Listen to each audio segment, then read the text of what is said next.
Jelita Pak Pahan, John Wesley Simanjuntak, Christine Haryanja, Magdalena Sihombing, Marvel Pak Pahan, Melita Tambunan, Ramses Gultom, Ratu Sinaga, Reni Gultom, Rima Simatupang, Sri Willy Domuran. Oke, hadir semuanya? Akan atau mengingat kembali 10 kesepakatan kelas kita. Coba dulu nah. Kesepakatan yang pertama apa itu? Tidak terlambat masuk dalam ruangan kelas. Oke, betul. Tidak terlambat masuk ke ruangan kelas. Pas masuk istirahat, setelah siap istirahat jangan terlambat masuk, atau setelah baris apel pagi. Oke, yang kedua, coba dulu nah. Mengerjakan tugas tepat waktu. Yang lain, yang ketiga. Oke, guru dan siswa harus berpakaian rapi. Yang keempat, Sri, siswa dan guru harus bisa menerima pendapat. Yang kelima, coba dulu Mak. Tidak boleh cabut. Oke. Yang keenam, tidak ribut di kelas. Oke. Selanjutnya yang ketujuh, coba dulu Mak. 3 kali alfa masuk BP atau BK, bimbingan konseling. Oke, yang ke-9. Coba dulu. Tidak mengantuk saat aktivitas belajar. Oke, yang terakhir. Wajib membawa buku catatan dan buku paket bahasa Indonesia. Oke, ke-10 kesepakatan itu harus kita taati. Ibu ingin memberikan pertanyaan pemantik dulu kepada anak-anak didik kami sekalian, ya.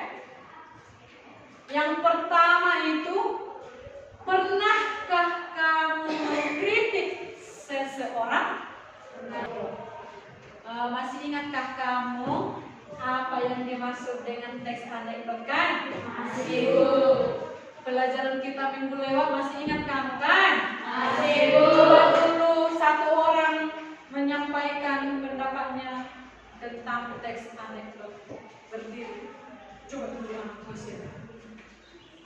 Teks anekdot adalah cerita singkat yang menarik karena lucu dan mengesankan atau menghibur. Biasanya teks anekdot menceritakan orang penting atau orang terkenal dan berdasarkan kejadian sebenarnya atau sebenarnya halus. Oke, luar biasa. Silahkan Bu. Ada lagi pendapat yang lain? Luar biasa ya di kelas ini ya. Luar biasa cerdas. Oke, cerdas sekali. Oke, cukup sampai di situ bahwa teks anekdot itu kemarin yang disampaikan. Teks anekdot itu merupakan teks yang berisi kritikan. Di dalam kritikan itu ada sindiran. Sindiran itu berupa sindiran halus, terdapat lelucon, canda, dan tawa. Dimana ketika kita ingin mengkritik seseorang, kita usahakan seseorang yang kita kritik itu tidak sakit hati, atau tidak terjadi yang disindir. Ingat itu ya dia, ingat itu ya. Oke, sekarang kita lanjutkanlah materi kita tentang analisis struktur teks anekdot. Oke, siapkan dirinya ya. Struktur teks anekdot. Sebelum kita mulai struktur teks anekdot materinya, baiknya kamu ketahui dulu tujuan pembelajaran kita setelah belajar analisis struktur teks anekdot, di mana siswa nanti mampu menganalisis yang namanya struktur teks anekdot itu dengan kriteria dan semangat agar dapat menghasilkan atau menciptakan teks anekdot yang kreatif, inovatif, dan benar. Itu tujuan pembelajaran kita pada pertemuan kita hari ini. Ya. Nah, sebelumnya kita ice breaking dulu untuk mereflekskan ketegangan yang ada dalam diri kita, tubuh kita. Kita ice breaking. Oke, berdiri.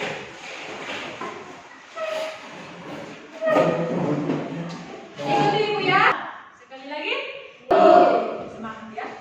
Tempo semangat. Dang dang dang. Ding ding ding.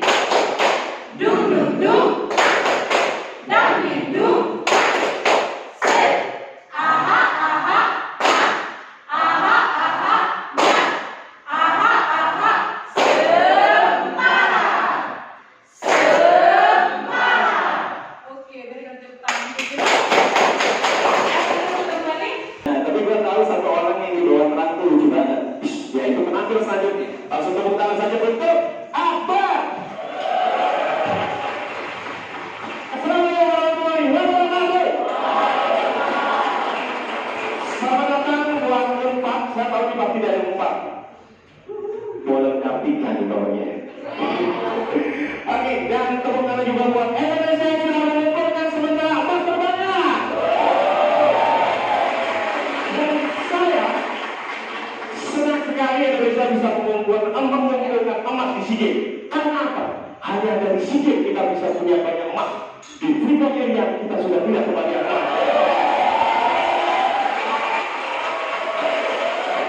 Ya. Kekayaan alam Indonesia sudah habis. Akhirnya apa yang dilakukan masyarakat Indonesia? Mereka mengeksplorasi kekayaan alam gaib, pocong, kuntilanak, ya. Main film semuanya, ya kan? Yang paling banyak mengumpulkan yang pertama kemarin dayung. Wih, dayung Indonesia sih nomor 1. Karena apa? Hebat. Karena apa? Hanya di Indonesia yang kita bisa sekali mendayung 2-3 melampaui. Kemudian karate ya, karate. Karate kayak mau berangkat naik sepeda dulu. Karate, ya, karate mengumpulkan emas terbanyak juga ya. Karena apa? Negara lain biasanya pakai dan 1, dan 2, dan 3. Indonesia dan kawan-kawannya.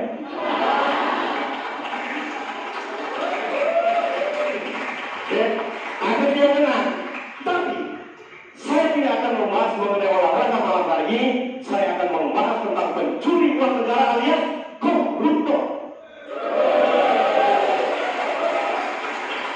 Korban pikiran kotor. Kenapa? Kenapa di Indonesia koruptor masih banyak? Ya, kalau Pak Bisbek timbul pertanyaan saya, timbul jawabannya. Karena Pak hukum Indonesia ini lemah, lain dengan hukum-hukum negara lain. Di Arab, pencuri sendal dipotong tangannya. Di Indonesia, pencuri uang negara dipotong masa tahanannya.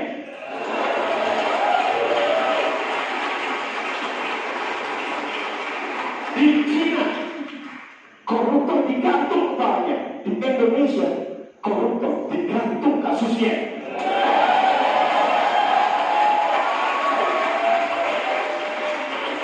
Karenanya di Indonesia semua ilmu, kebanyakan ilmu kalau diterapkan di hukum Indonesia tidak akan cocok.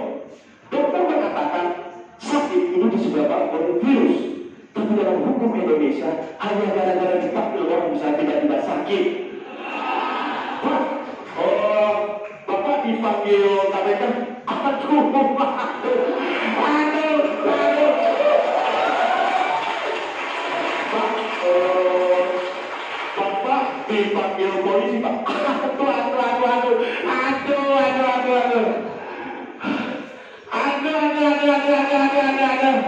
Maaf Pak, Bapak ini kan belum dipanggil. Dipanggil yang Maha Kuasa belum. Karena Indonesia sudah menerapkan yang namanya katakan tidak pada korupsi. Iya. Banyak pejabat yang sudah menerapkan. Oh, Bapak korupsi? Oh, betul tidak.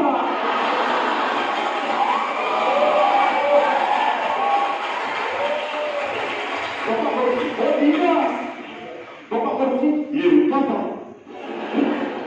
Dan kapan?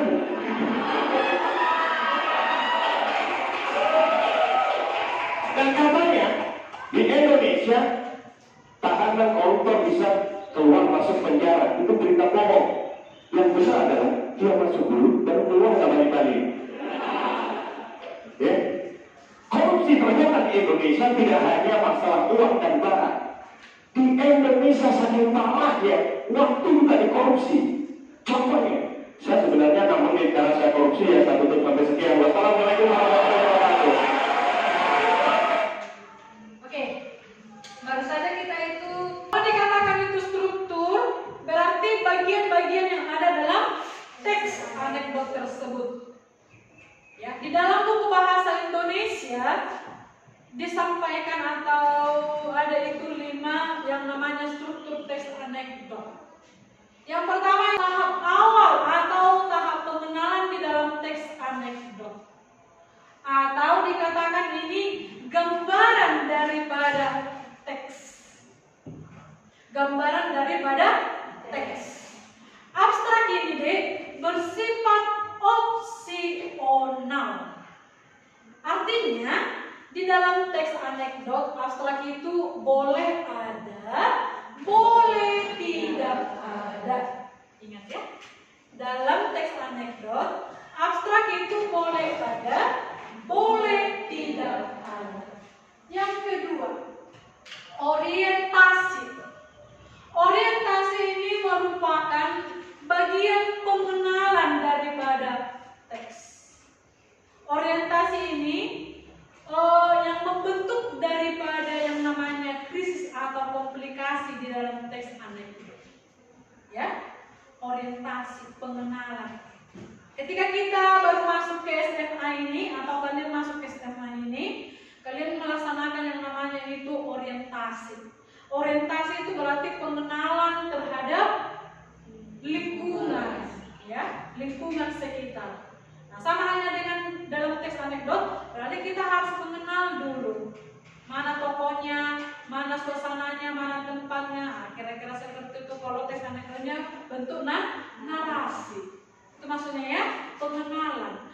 Nah, dari orientasi ini dibangunlah yang namanya krisis atau komplikasi.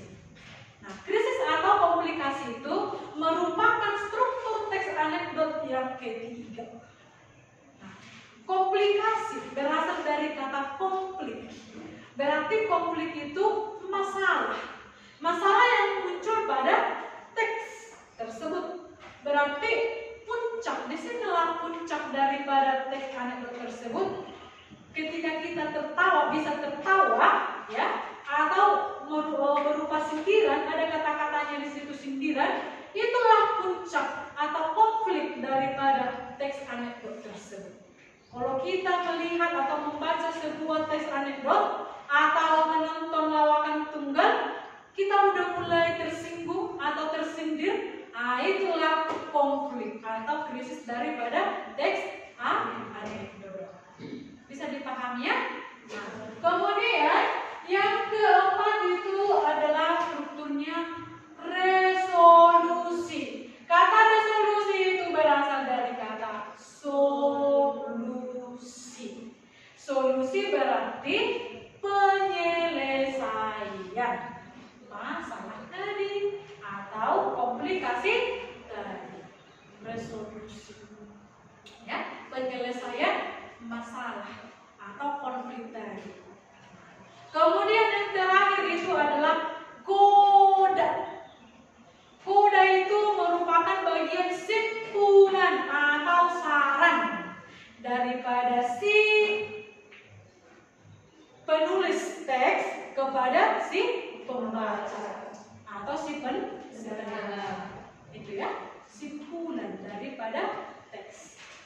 itu deh bisa bersifat opsional. Sama dengan abstrak tadi, bersifat opsional. Boleh tidak ada, boleh ada. Nah, itulah struktur teks anekdot dalam buku bahasa Indonesia. Namun sekarang kurikulum kita berubah, ya kan? Di dalam kurikulum Merdeka deh, teks anekdot itu terbagi menjadi 3 bagian. Nah, ibu buat rumusnya supaya gampang kita ingat. Struktur teks anekdot dalam kurikulum Merdeka dibuat rumus OG. OG, ya kan? O itu merupakan orientasi. Berarti pengenalan daripada teks, bagian awal daripada teks. Yang kedua itu adalah komplikasi, berarti puncak daripada masalah. Lalu yang ketiga itu adalah evaluasi. Sama ini pada struktur yang kelima tadi disebut dengan koda. Evaluasi atau koda. Evaluasi ini boleh tidak ada, boleh tidak ada, atau disebut dalam istilah trennya opsional. Oke, sampai di situ bisa dipahami? Bisa. Ada yang kurang paham? Pas. Kalau begitu kita bentuklah dulu kelompok diskusi. Dilengkapi dengan yang ibu bagi ya, sama kelasnya. Nama kelompok, satu orang per kelompok atau dua orang? Dua orang per kelompok. Dimulai dari kelompok 1. Kami persilahkan.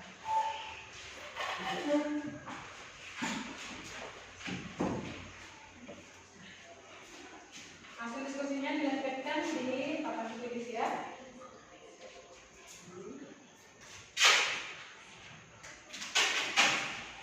Namun perbedaan tema dan tokoh utama akan menghasilkan cerita yang berbeda pula.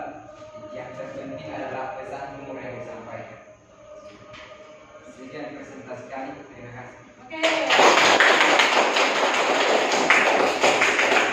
kita lanjutkan kelompok 2. Presentasikan hasil kelompoknya. Ada lagi ya? Langsung baca ya. Kelompok 2.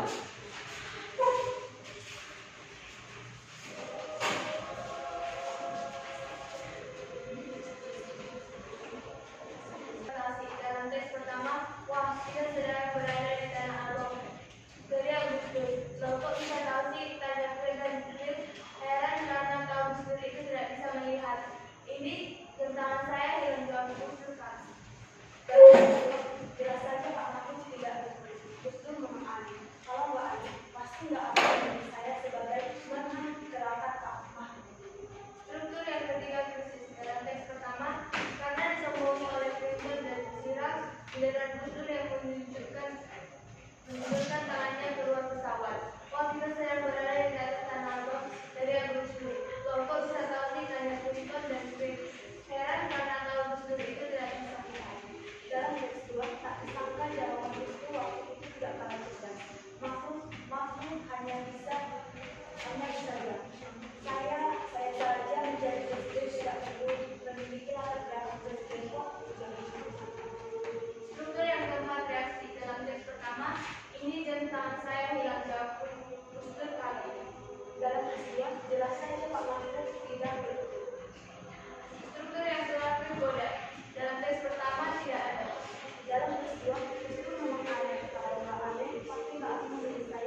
kelompok 3. Kelompok 3.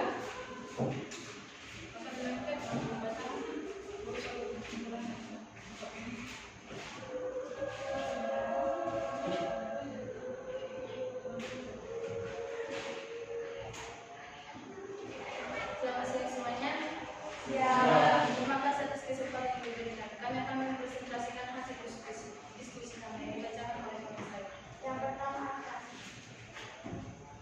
tes pertama, kalian memiliki buatan dari dunia. Terus coba cari sesuatu pesawat berlokasi di Indonesia 01. Kali ini dia mengundang Presiden Amerika Serikat dan Prancis terbang bersama Gus untuk berkeliling dunia. Yang kedua, orientasi. Seperti biasa, setiap presiden selalu ingin memamerkan apa yang menjadi kebanggaan dirinya. Tidak lama, Presiden Amerika Bill Clinton mengeluarkan tangannya dan sesaat kemudian dia berkata, "Wah, kita sedang berada di atas New York." Yang ketiga, krisis. Karena disombongkan Clinton dan giliran Presiden yang menundukkan tangannya keluar pesawat, "Wah, kita sedang berada di tanah di atas tanah abang." Jadi yang keempat, reaksi. Ini jam tangan saya bilang. Yang kelima, koda. Lo kok bisa tahu? Tanya Twitter. Dan kira-kira tahu Gus Dur itu kan gak bisa melihat.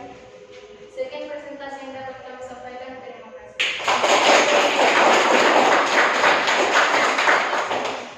Oke, terima kasih untuk respon daripada kesimpulan daripada hasil diskusi kita. Ya, kesimpulan daripada diskusi kita ya. Coba dulu di antara peserta didik kami atau peserta didik ibu, siapa yang bisa menyimpulkan hasil kegiatan kita hari ini? Siapa? Oke, coba dulu Cindy. Dengan kegiatan hari ini, saya bisa menyimpulkan fungsi dari tes anekdot yaitu menyampaikan kritik, tetapi tidak dengan kasar, namun mengandung canda tawa dari pembaca. Dan bentuk penyajiannya ada 3. Yang pertama video, yang kedua dialog, di mana dialog berupa percakapan dari orang atau diri. Yang ketiga narasi. Narasi merupakan bentuk penyajian yang berbentuk pemisahan sebuah cerita atau kejadian. Oke, terima kasih atas kesimpulannya. Tepuk tangan dulu. Oke, kesimpulan dari kelompok 1 ini ya. Menurut kelompok kami, kesimpulan pada pembelajaran kita hari ini adalah teks anekdot ialah cerita singkat yang menarik bagaimana lucu dan menyenangkan. Biasanya mengenai orang penting atau terkenal berdasarkan kejadian yang sebenarnya. Dan ada 5 struktur teks anekdot yaitu 1. Abstraksi, yang kedua orientasi, yang ketiga krisis, yang keempat reaksi, dan yang kelima adalah koda. Oke, luar biasa ya. Dari kelompok 1 kesimpulannya ya, tepuk tangan. Kesimpulan. Sebelum Ibu simpulkan materi kita hari ini, kita asah dulu otak kita untuk merefresh kembali karena udah cukup tadi berdiskusi ya kan? Kita ice breathing, konsentrasi. Nah, perhatikan sekalian kalian. Di sini ada ice breathing dengan awal katanya lewat warna. Ya, coba warnanya bukan dibaca tulisannya. Sekali lagi baca warnanya, jangan tulisannya. Oke, dimulai.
struktur teks anekdot itu dibagi menjadi 5. Sama-sama kita mengungkapkan. Yang pertama, A.